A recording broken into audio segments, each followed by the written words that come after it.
Chronological Bible in a Year, day 247. As we continue reading in the book of Ezekiel, we see a few nations prophesied against. The nations of the Ammonites, the Moabites, the Edomites, the Philistines, and of Tyre.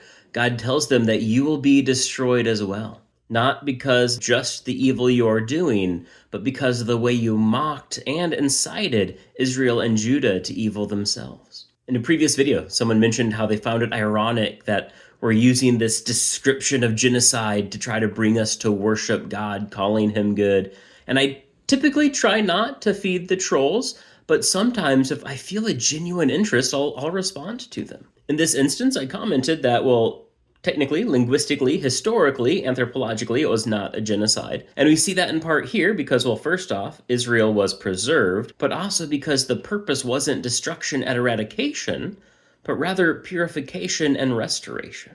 Israel as a nation was initially a theocracy who had turned to essentially a pagan monarchy, and God was trying to bring them back to him.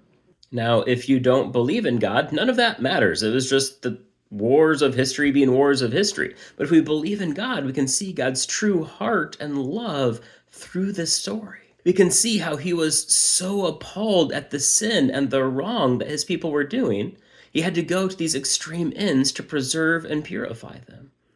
Even more extreme ends we will see in the New Testament as God himself must die for us. But in these, we also see here that God's love for his people meant those who were used as a tool for their purification must also be punished for the harm they did against those God loved. We've said it before, we'll say it again. The ends do not justify the means in the throne room of heaven.